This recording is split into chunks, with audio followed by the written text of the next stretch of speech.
सबसे पहले तो सूचना ज़रूरी आपको बता दूं पहले ही, 15 तारीख का सत्संग बरवाड़ा आश्रम में होगा। बड़ी अच्छी बात है कि सत्संग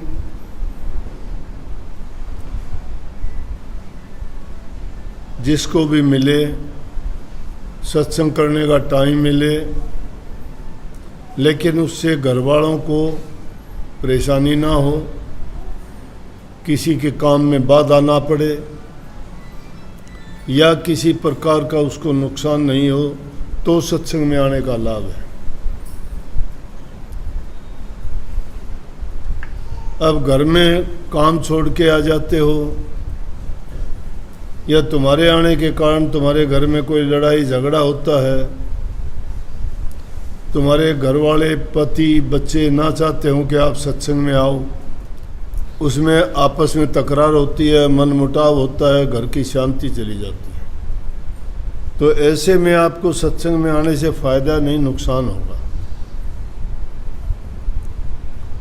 हाँ, अगर छुट्टी का दिन है, कोई किसी प्रकार को आपको नुकसान नहीं है, किसी आपके काम में बाधा नहीं है, घर के सभी आदमी उस बात से खुश हैं, आप आओ। ये अपने रामवीर और कहाँ के हैं, चिम्माबास की, उसकी वो है, रोज़ाना आती है डेली। चिम्माबास यहाँ से पड़ता है वह 60-70 किलोमीटर, तो वो रोज़ाना आती है। अब ये आना, गरीब आदमी किराया भाड़ा दे के आते हो, कहाँ से इतने पैसे लाते हो, काम करते नहीं हो, और फिर यहाँ आते हो तो यहाँ भी पैसे भी चढ़ाते हो। देखो, पैसे वाला आदमी आए कुछ भी दे, मुझे कोई दिक्कत नहीं है, लेकिन ये बात मैंने देखी है, पैसे वाले तो कंजूसी करते हैं। ये जो गरीब आदमी है ना, ये दरिया दिल आदमी होते हैं। ये 4 पैसे भी कमाते हैं तो उसमें से 3 पैसे यहाँ डाल जाएंगे, दिल है इनका ये। अब उसको मैं देखता हूँ, रोज़ाना आती है, उसके पैसे मैं वापस करवाता हूँ कि तू रोज़ाना मत सेवा दिया कर। बच्चे कमाते हैं, ठीक बात है, अपने कमाते हो तो सही काम में लगाओ।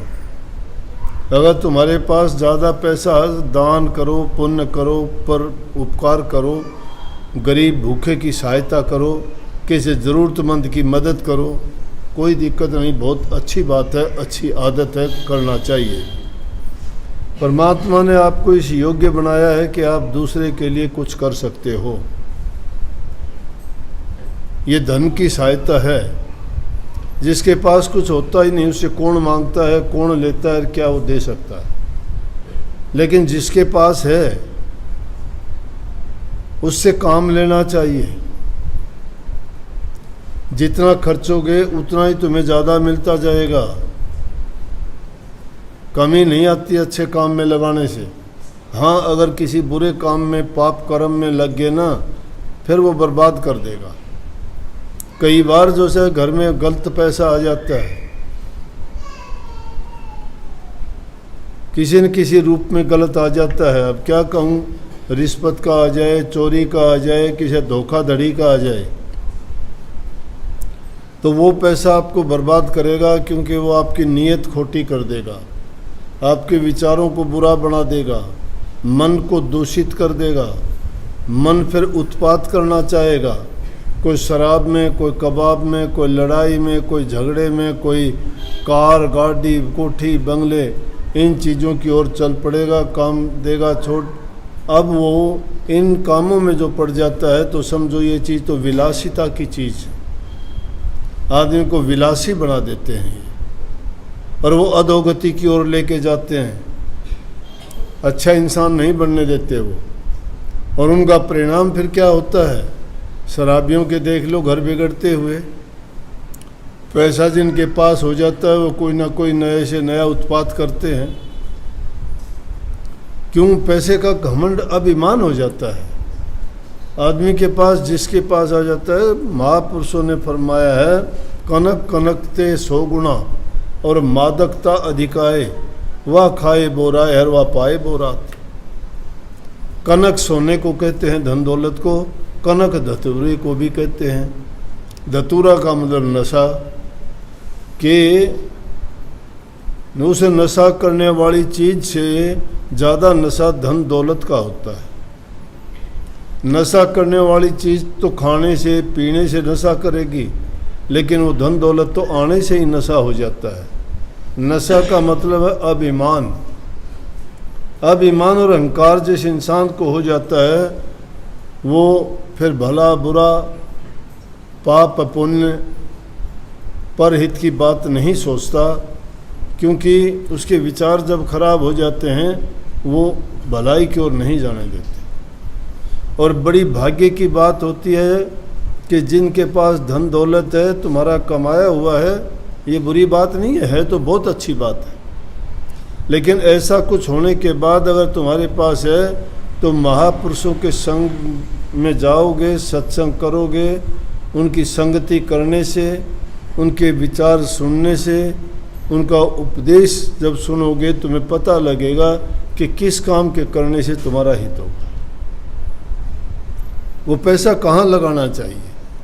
अब पैसा किसी गलत चीज़ में लग जाता है तो उसका नतीजा तो बुरा ही होगा ना, अच्छा कैसे होगा। जैसे आप बोते हो वैसा ही काटना पड़ता है।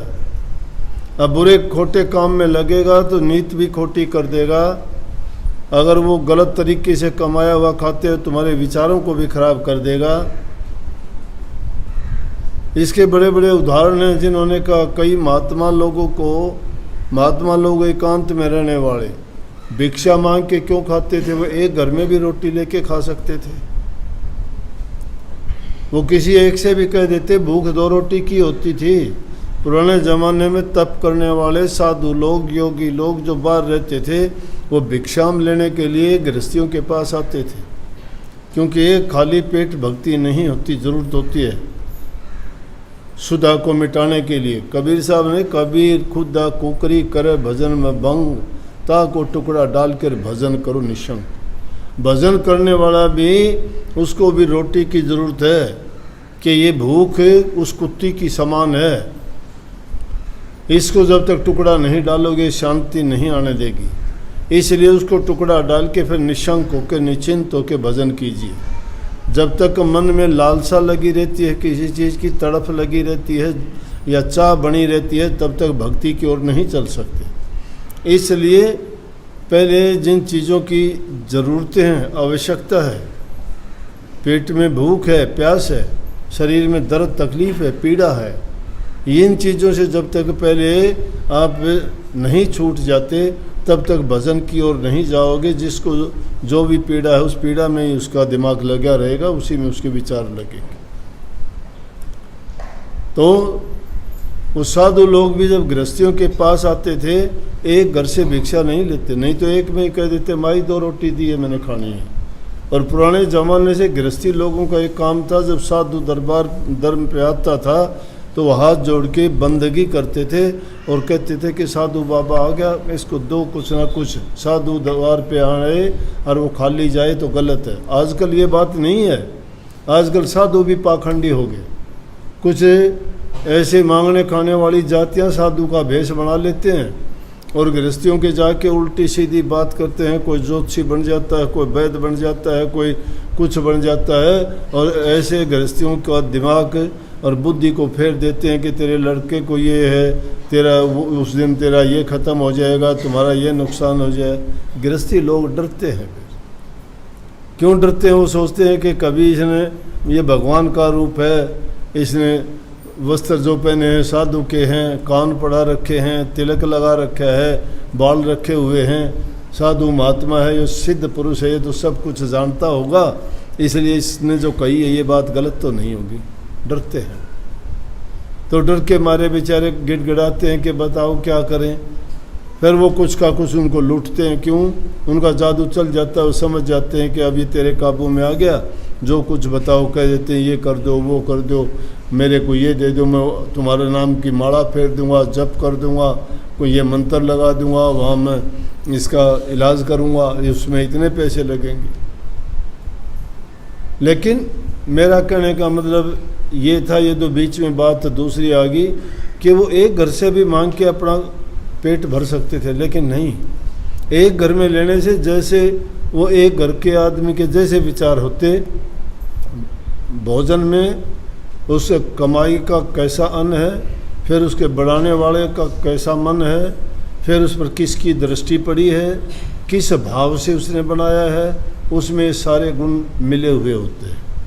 एक आध चीज़ आप खाते हो तो आपको खा के बड़ी शांति मिलती है, बहुत खुशी होती है, क्योंकि बनाने वाले को अब आके आश्रम में कहते हो आप कई बार कि जी प्रसाद में बड़ा मज़ा आया, प्रसाद में मज़ा आया ना। प्रसाद क्यों कहते हैं? प्रसाद है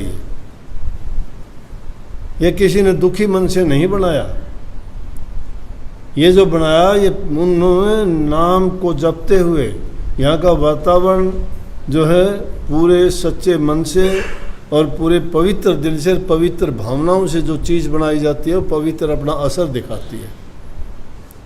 और एक आदमी दुखी होकर रोते हुए बनाता है तो खाने वाला भी रोएगा उसको, बीमार बनाता है तो वो उसको खाने वाले को भी बीमार बना देगा। ये लिख लो मेरी बात। महीने पे तुम खाना नहीं बनाती ना घर में, क्यों नहीं बनाती? कि उस टाइम में तुम्हारा मन ठीक नहीं होता, विचार तुम्हारे सही नहीं होते, उस वक्त में जो खाना अगर बनाते भी हो तो खाने वाला का मन अच्छा नहीं रहता।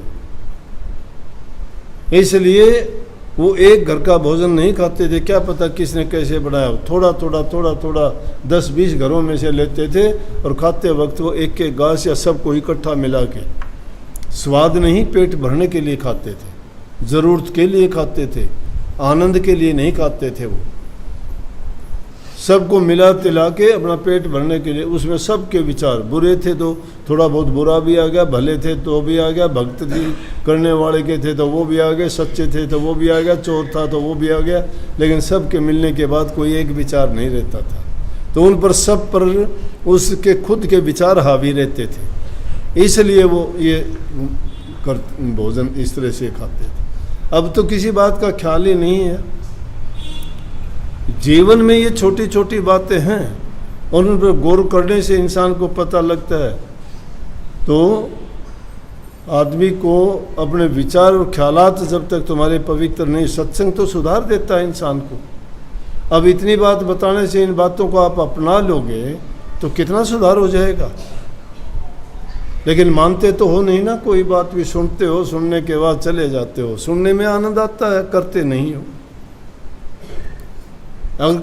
अगर तुम सुनते हो वैसा करने में लग जाए तो मैं कहता हूँ कि कितने लोगों को तुम सुधार दोगे, कितने लोगों का जीवन आप पवित्र बना दोगे। अपना घर के बच्चों को ही नहीं सुधार पाते, घर के बच्चे, क्योंकि हम खुद नहीं सुधरे, हमारे खुद के विचार नहीं सुधरे। बच्चे कभी आते हैं क्या? तुम ले ला के पाल पोस के उनके जाके भीतर में डाल देते हो, कभी उनका मन ही नहीं करता कि सत्संग में हम भी चलें, दर्शन हम भी करें। अगर उनको खोद मार के कभी भेज भी दोगे तो क्या लेके जाएगा वो? धक्का दे के कभी ले भी आओगे तो क्या लेके जाएगा? ये भावनाओं से आता है, दिल से आता है, दिल से दिल की राह होती है, जिसकी तड़प प्रसार नहीं है वो क्या लेगा? इस सत्संग बहुत ऊंची चीज़ है, बहुत बड़ी चीज़ है, इसीलिए भागी आदमी को सत्संग मिलता है। सत्संग ये नहीं है कि राम का नाम तो 2 नाम से, रार में, ओम में 3 होंगे, 2.5 नाम से, ए ऊर में,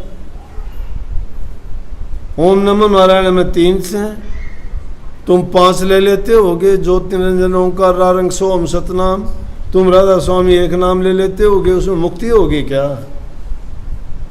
नाम का मतलब पवित्रता, नाम का मतलब शुद्ध, हृदय से शुद्ध नहीं हो, विचारों से शुद्ध नहीं हो, खान पान शुद्ध नहीं है, जीवन शुद्ध पवित्र नहीं है, तो क्या खाक नाम है, क्या भक्ति है? 2 मिनट तुम आंख बंद करके बैठ जाओ, बुगला ध्यान है क्या? बुगले भगत हो गए। बुगला भी तो खाता तो मछली है, उसके लिए दाव लगाता है। तुम भी आंख बंद करके 2 मिनट बैठ जाओगे तो विचार तो तुम्हारे मन में और ही चलते रहते हैं, तुम्हारे बाहरी जीवन का ही सुधार नहीं है, वही आपका टिका नहीं तो अंदर में कैसे टिक सकते हो? और जब बाहर से तुम शिथिल हो जाओगे, अंदर में शिथिल होने में देर ही नहीं लगती है। बिखराव तो इसी कारण है। किस चीज को भक्ति मानते हो?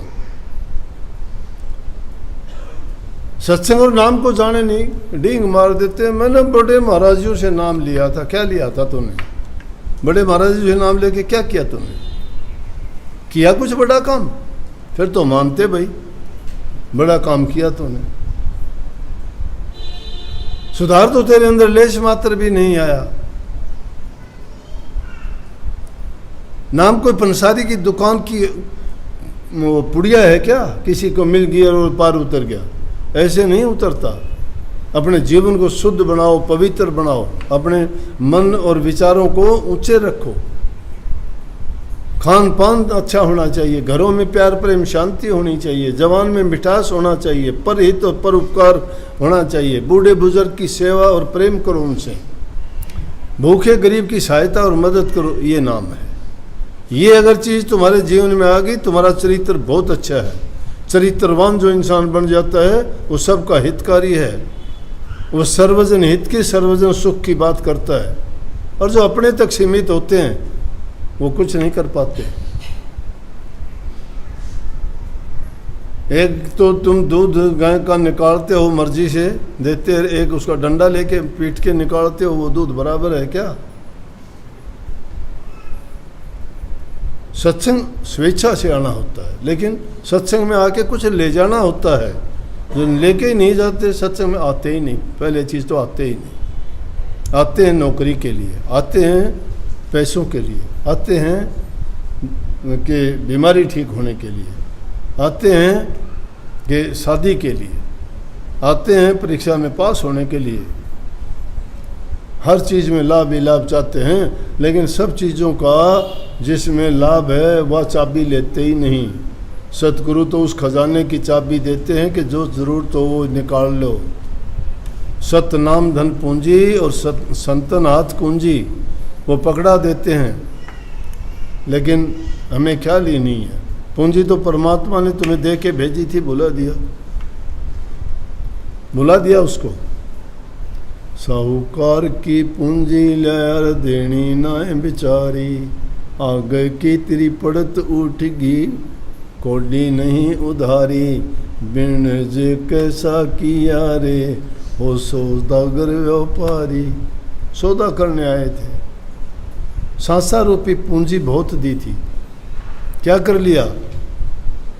किसी न भर ली लौंग सुपारी, किसी न संभर खारी। संता भर लिया नाम हरि का, बिस बिन जे संसारी। बिन जे कैसा किया रे हो लालों के बिहारी। कैसा व्यापार कर लिया? वो लोग जो सत्संग में आते हैं, जिन्होंने भक्ति कमाई है, नेक कर्म किए हैं, उन्होंने संभर खारी नहीं भरा, हीरे जवाहरात और मोती भर ली, लौंग और सुपारी कीमती चीज़ें भर ली। और जिन्होंने अपने जीवन में खोटे मंदे कर्म किए, उन्होंने तो उस संभर झील का जो नमक है, कड़वे से कड़वा, वो भर लिया, जीवन को बर्बाद कर लिया। सबको बहुत बहुत आशीर्वाद।